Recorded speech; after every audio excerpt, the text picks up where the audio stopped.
أعوذ بالله من الشيطان الرجيم. بسم الله الرحمن الرحيم. ألف لام را كتاب أنزلناه إليك لتخرج الناس من الظلمات إلى النور بإذن ربهم إلى صراط العزيز الحميد الله الذي له ما في السماوات وما في الأرض وويل للكافرين من عذاب شديد. الذين يستحبون الحياة الدنيا على الآخرة ويصدون عن سبيل الله ويبغونها عوجا أولئك في ضلال بعيد. الف لام را، یہ ایک عظیم کتاب ہے جس کو ہم نے اتارا ہے آپ کی طرف تاکہ آپ لوگوں کو ان کے پروردگار کے حکم سے اندھیریوں سے نکال کر روشنی میں لائیں، اس ذات کے راستے کی طرف جو زبردست ہے، غالب ہے اور خوبیوں والی ہے۔ وہ ذات، وہ اللہ ہے کہ جو کچھ آسمانوں میں ہے اور جو کچھ زمین میں ہے سب اسی کی ملکیت ہے، اور کافروں کے لیے ہلاکت اور بربادی ہے، یعنی سخت عذاب ہے۔ یہ وہ لوگ ہیں جو دنیا کی زندگی کو آخرت کے مقابلے میں پسند کرتے ہیں اور اللہ کے راستے سے روکتے ہیں اور اللہ کے راستے میں کجی تلاش کرتے ہیں۔ یہ لوگ دور کی گمراہی میں پڑے ہوئے ہیں۔ یہاں سے سورہ ابراہیم شروع ہو رہی ہے۔ اس سورت کے اندر چونکہ حضرت ابراہیم علیہ السلام کا واقعہ بھی مذکور ہے، اس لیے اس سورت کا نام سورہ ابراہیم۔ اس سورت میں توحید اور رسالت کا مضمون بھی بیان کیا گیا ہے۔ سب سے پہلے اللہ نے حروف مقطعات کو استعمال فرمایا، الف لام را۔ اس کے بارے میں سلف صالحین کا جو نظریہ ہے وہ بہت صاف اور بے غبار ہے، یعنی یہ جو الفاظ، یہ حروف جو کلام اللہ کے اندر لگے ہوئے ہیں، ان پر ہمیں ایمان لانا چاہیے، ان کے سچا ہونے کا یقین رکھنا چاہیے، اور اس کی جو مراد ہے وہ اللہ ہی جانتا ہے، اس پر عقیدہ رکھنا چاہیے۔ باقی اس کی تحقیق اور تفتیش میں پڑھنا یہ بے ضرورت ہے، اس کی ضرورت نہیں ہے۔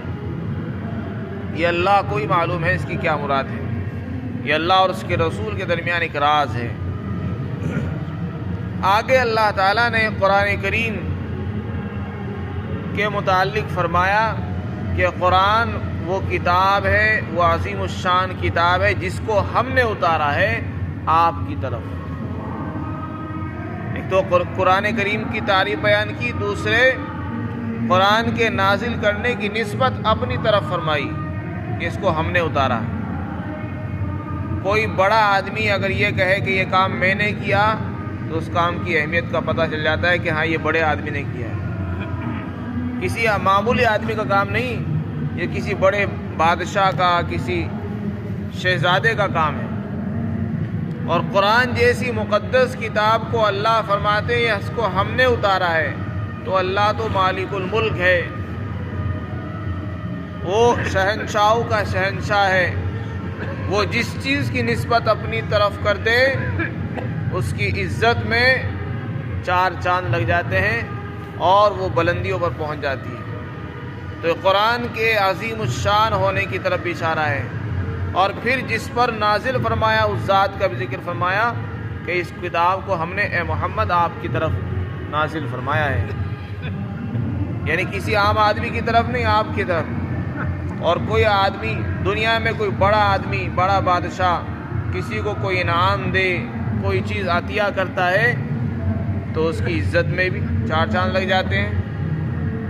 وہ فخر محسوس کرتا ہے کہ آج مجھے بادشاہ کی طرف سے انعام ملا ہے، آج مجھے یہ اعزاز ملا ہے، آج مجھے یہ عطیہ ملا ہے۔ اور جس انسان کو اللہ کی طرف سے عطیہ ملے اور انعام ملے، وہ بھی قرآن کی شکل میں، اس کی عزتوں کے کی بلندیوں کے کیا ٹھکانے. تو آپ صلی اللہ علیہ وسلم کی طرف نسبت فرمائی کہ یہ قرآن ہم نے اتارا، آپ کی طرف اتارا. تو آپ کی بھی اس میں عظیم المرتبت ہونے کی طرف اشارہ ہے کہ آپ عظیم المرتبت ہیں، بڑے بلند مرتبے والے ہیں. اس کے بعد قرآن کے اتارنے کا مقصد بیان فرمایا کہ ہم نے جو قرآن آپ کو دیا ہے اس کا ایک بہت بڑا مقصد ہے. وہ کیا ہے؟ فرمایا وہ مقصد یہ ہے کہ آپ اس قرآن کے ذریعے لوگوں کو اندھیریوں سے نکال کر لائیں اور روشنی میں لے جائیں. اندھیریوں سے نکال کر روشنی میں لانا یہ آپ کا کام ہے اس قرآن کے ذریعے سے. اندھیریوں سے مراد ہے کفر، شرک کا اندھیرا، گندگیوں کا اندھیرا، بدعمالیوں کا اندھیرا، چوری زنا کا اندھیرا، جتنے بھی بے حیائی کے، عریانیت کے، فحاشی کے کام ہیں سب ظلمات میں، اندھیریوں میں آتے ہیں. جتنی بھی بددینیاں ہیں، بے دینیاں ہیں، وہ سب اندھیریوں میں ہیں. اس لیے جمع استعمال فرمایا. اور نور سے مراد ہے توحید، ایمان، اسلام. یعنی لوگوں کو آپ قرآن پڑھ کر سنائیں اور اس کے ذریعے سے اندھیریوں سے نکال کر روشنی میں لے آئیں. ایمان کی روشنی ان کو دکھائیں، ایمان کی شمع جلائیں اور اندھیری کو دور کر دیں. جب موم بتی جل جاتی ہے کسی اندھیرے کمرے میں، موم بتی جلتی ہے، شمع روشن ہوتی ہے تو اندھیرا مٹ جاتا ہے. حالانکہ اندھیرا بڑا ہوتا ہے، پورے گھر میں گھرا ہوا ہے، پورے گھر کو اس نے اندھیرا کالا کر رکھا ہے، اور ایک چھوٹی سی شمع روشن ہوتی ہے تو سارا اندھیرا ختم ہو جاتا ہے. اسی طرح باطل بہت زیادہ دنیا میں پھیلا ہوا ہے، باطل کے اندھیرے پھیلے ہوئے ہیں جس کی وجہ سے حق ہمیں نظر نہیں آ رہا ہے، سچی باتیں نظر نہیں آتی لوگوں کو. ان کو نماز کی طرف بلایا جا رہا ہے، ان کو نظر نہیں آ رہا ہے کہ ہم کو کہاں بلایا جا رہا ہے. لیکن جب ہم حق کا چراغ جلائیں گے وہ ساری اندھیریاں چھٹ جاتی ہیں، جیسے کمرے کا اندھیرا ایک چراغ جلنے سے ختم ہو جاتا ہے. تو اللہ تعالیٰ فرماتے ہیں اس کتاب کو ہم نے اس لیے اتارا کہ آپ اس کتاب کے ذریعے لوگوں کو اندھیریوں سے نکال کر روشنی میں لائیں. یہ آپ کا مقصد ہے. اندھیریوں سے کیسے لائیں گے یہ بیان نہیں فرمایا. آپ قرآن کریم کے ذریعے سے اندھیریوں سے کیسے نکالیں گے؟ ظاہر ہے کہ جس کتاب کے بارے میں یہ کہا جا رہا ہو تو اس کا مقصد اس کا مطلب یہی ہوگا کہ اس کی تعلیمات کو عام کیا جائے، لوگوں کو اس کا پابند بنایا جائے کہ اس پر عمل کریں. لیکن علماء نے لکھا ہے کہ جس آیت میں اللہ تعالیٰ نے آپ صلی اللہ علیہ وسلم کے مقصد بعثت کو بیان فرمایا، آپ کے اس دنیا میں بھیجنے کا جو مقصد ہے، نبوت کا، رسالت کا جو مقصد ہے، اس میں 3 مقصد بیان فرمائے. یتلو علیہم آیاتہ ویزکیہم ویعلمہم الکتاب والحکمہ. آپ کا کام ہے لوگوں کو قرآن پڑھ کر سنائیں. دوسرا کام یہ ہے کہ لوگوں کو سنت کی اور حکمت کی تعلیم دیں. تیسرا کام یہ ہے کہ آپ لوگوں کو گندگیوں سے پاک کریں، کفر سے، شرک سے، گناہوں سے پاک کریں، برے اعمال سے آپ ان لوگوں کو پاک کریں. تو ان 3 مقاصد میں سے پہلا جو مقصد بیان فرمایا یتلو علیہم آیاتی، آپ لوگوں کو قرآن کی آیتیں پڑھ پڑھ کر سنائیں، یہ بھی آپ کا ایک مستقل مقصد ہے. اب قرآن اگر لوگوں کو ہم سنائیں گے تو اس سے لوگ اندھیریوں سے کیسے نکلیں گے؟ یہ چیز سمجھنے کی ہے. قرآن یہ کہہ رہا ہے کہ آپ لوگوں کو قرآن سے اندھیروں سے نکال کر لائیں، قرآن پڑھ کر سنائیں اور اندھیروں سے نکالیں اور روشنی میں لائیں. تو صرف قرآن پڑھنے سے لوگ اندھیروں سے نکل جائیں گے؟ ہاں، قرآن کریم کو جیسے سمجھ کر پڑھنا، اس کے معنی مطلب کو سمجھنا مؤثر ہے، انسان کے اندر اثر کرتا ہے، دلوں پر اثر ڈالتا ہے، زندگیوں میں انقلاب برپا کرتا ہے. اسی طرح علماء نے لکھا ہے قرآن کریم کے صرف محض الفاظ کو پڑھ لینا بغیر معنی سمجھے ہوئے یہ بھی مؤثر ہے، اثر ڈالتا ہے. قرآن کے الفاظ معمولی نہ سمجھو، قرآن کریم کی تلاوت بھی انتہائی اثر انداز ہے. جو سنتا ہے اس کے دل کی دنیا بدل جاتی ہے۔ ہم نے ابھی اس کی تاثیر کو سمجھا نہیں، کیونکہ ہم عربی زبان کو نہیں جانتے، نہ اس کے نوک و پلک سے واقف ہیں۔ آپ نے واقعات سنے ہوں گے کہ اللہ کے رسول صلی اللہ علیہ وسلم کے پاس بڑے بڑے لوگ آیا کرتے تھے۔ ایک شخص آئے اپنے قبیلے سے، کہ میں نے سنا ہے کہ ایک شخص ہے محمد نام کا، اس نے نبوت کا دعویٰ کیا اور یہ ہے فلاں، کہ چلو کم از کم سن تو لوں۔ تو لوگوں نے ان کو منع کیا کہ آپ مکہ میں جاؤ گے، فلاں آدمی ملے گا آپ کو، اس کی بات نہ سن لینا۔ سب کو خطرہ یہ ہوتا تھا کہ جس دن بات سن لی اسی دن سے انسان بدل جایا کرتا تھا۔ تو انہوں نے اپنے کانوں میں روئی ڈال دی، کپڑا ٹھوس لیا کہ کہیں کانوں میں آواز نہ پڑ جائے، کہ جس آدمی کو جس سے روکا جاتا ہے اس کی فطرت ہے اس کو اسی کی طرف بھاگتا ہے، کہ آخر دیکھو تو صحیح کیا ہے آخر بات۔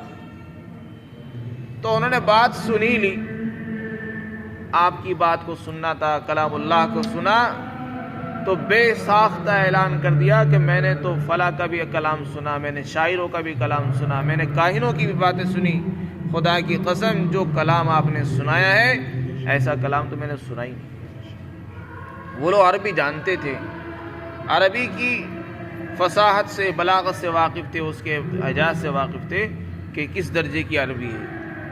تو محض الفاظ کو سننے سے ہی ان کی دنیا بدل جاتی تھی اور ایمان لے آتی تھی۔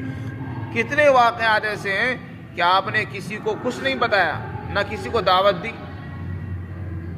صرف قرآن پڑھایا اور قرآن پڑھ کر سنا دیا، اور لوگ بدل گئے، فوراً ایمان قبول کر لیا۔ جنات کا واقعہ ہے، جناتوں نے اللہ کے رسول صلی اللہ علیہ وسلم نماز فجر میں قرآن پڑھ رہے تھے، جنات کی جماعت آئی، قرآن کو سنا اور پھر اپنی جماعت میں اپنے علاقوں میں گئے اور ایمان قبول کر لیا۔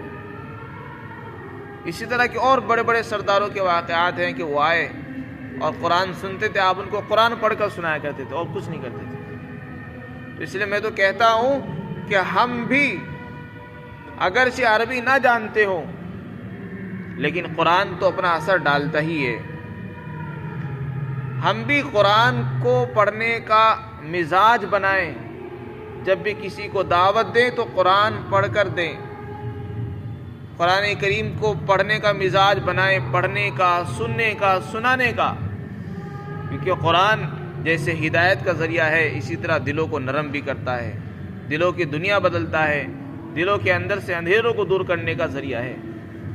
مفسرین نے لکھا ہے کہ یہ قرآن ہی وہ واحد راستہ ہے کہ جو دنیا کے اندھیروں کو مٹائے گا، دنیا کے اندھیریوں سے انسان کو نکال سکتا ہے، اور کوئی راستہ نہیں۔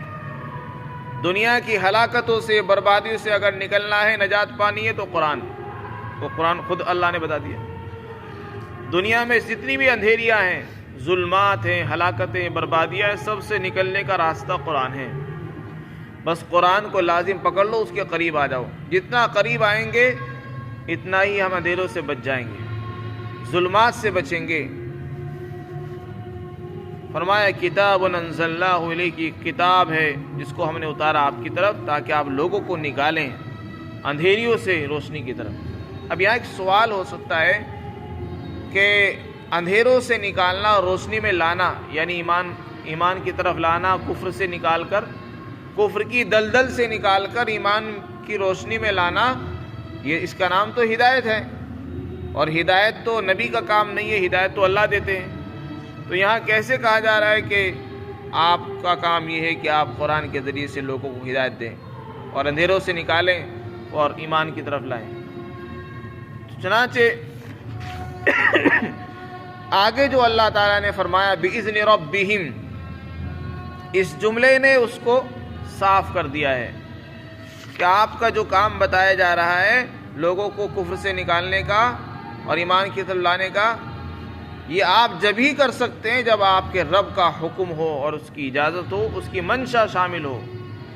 اگر آپ اللہ کی منشا اس میں شامل نہیں ہے تو آپ کچھ نہیں کر سکتے۔ تو اس سے معلوم ہوا ہدایت تو اللہ ہی کا کام ہے، البتہ نبی اس کا، قرآن کریم اس کا ذریعہ ہے، اور اللہ کے رسول صلی اللہ علیہ وسلم اس کا ذریعہ بن جاتے ہیں۔ اگر اللہ چاہتا ہے تو آپ کی اس محنت سے لوگ ہدایت پا جاتے ہیں۔ تو جو بھی کام کرتا ہے، چاہے وہ داعی ہو، تبلیغ کا کام کرتے ہوں، دین کا کام کرتے ہوں، ہدایت جو ملتی ہے وہ اللہ کے ہی حکم سے ملتی ہے۔ ذریعہ انسان کو بنا دیا جاتا ہے، قرآن کو بنا دیا جاتا ہے۔ پھر آگے اللہ تعالیٰ نے نور کی وضاحت فرمائی کہ یہاں جو نور کے بارے میں ذکر فرمایا کہ لوگوں کو اندھیروں سے نکالو اور روشنی کی طرف لاؤ، تو روشنی سے کیا مراد ہے؟ فرمایا روشنی سے مراد ہے اس ذات کا راستہ جو زبردست ہے، خوبیوں والی ہے، یعنی اللہ کا جو راستہ ہے دین اسلام، اس راستے کی طرف لانا مراد ہے۔ پھر اللہ اپنا تعارف کرایا وہ کون ہے، فرمایا وہ اللہ ہے، آسمانوں اور زمینوں کی بادشاہت جس کے پاس ہے، آسمان میں زمین میں جو کچھ بھی ہے، یہاں تک کہ ہم اور آپ، وہ سب کا مالک ہے، ہمارا بھی مالک ہے، ہماری کھیتوں کا، باغات کا مالک ہے، مکانوں کا مالک ہے، وہ اتنا بڑا ہے۔ آگے اللہ تعالیٰ نے فرمایا جو لوگ اللہ کے رسول کی رسالت کو، قرآن کو پر ایمان نہیں رکھتے اور نبیوں پر ایمان نہیں لاتے، ایسے لوگ کافر ہیں، مشرک ہیں، ایسے لوگوں کے لیے بربادی ہے، سخت عذاب ہوگا ان کو۔ یہ کون لوگ ہیں؟ ان کی 3 صفات بیان فرمائی۔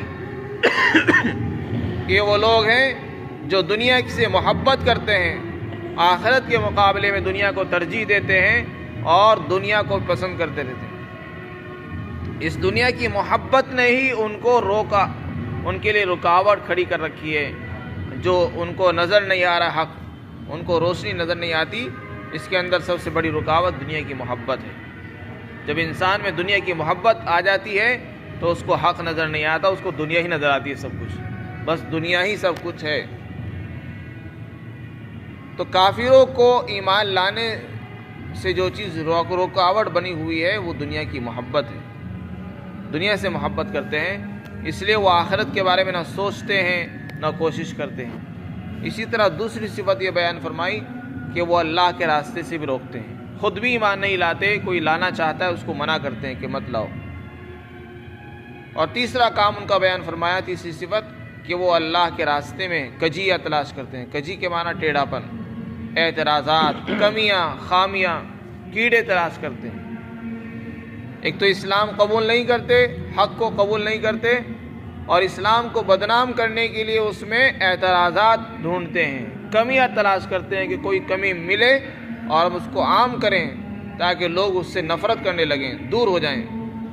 اسلام کو بدنام کرنے کے لیے وہ لوگ اس میں کمیاں ڈھونڈتے رہتے ہیں، چنانچہ اس کے لیے مستقل محنتیں ہو رہی ہیں مستشرقین کی، جن کا کام ہی یہ ہے مستقل۔ بڑی بڑی جماعتیں اس کام میں لگی ہوئی ہیں کہ اسلام کو پڑھیں، قرآن کو پڑھتے ہیں، وہ لوگ حدیث کا مطالعہ کرتے ہیں، ہم سے زیادہ قرآن پڑھتے ہیں، اور کوئی کمی اس میں سے نکالیں اور اس کو عام کر دیں تاکہ جن لوگوں کے دلوں میں قرآن کی محبت بیٹھ گئی ہے، مسلمانوں کے دلوں سے قرآن کی محبت کو نکال دیں۔ یہ ان کا منشا ہے، کیونکہ مسلمان کو قرآن سے بڑا تعلق ہے۔ اب اس کو کیسے دور کیا جائے؟ اس کو یہ کہا جائے قرآن غلط ہے تو کوئی ماننے کا نہیں، اور اس کے اندر سے کمیاں ڈھونڈ کر نکالتے ہیں کہ اس میں فلاں کمی ہے، تو اس کو ہر انسان مان لیتا ہے کہ ہاں یہ صحیح کہہ رہے ہیں۔ تو ان کا مقصد ہے اس میں اعتراضات نکالنا۔ اللہ فرماتے یہ لوگ اپنے آپ کو بڑا ہوشیار سمجھتے ہیں، یہ بڑی گمراہی میں پڑے ہوئے ہیں، یہ غفلت میں ہیں، یہ سوچ رہے ہیں بڑا اچھا کام کر رہے ہیں، حقیقت میں بڑی دور کی گمراہی میں جا پڑے ہیں۔ اللہ تعالی ہم سب کو عمل کرنے کی توفیق عطا فرمائے۔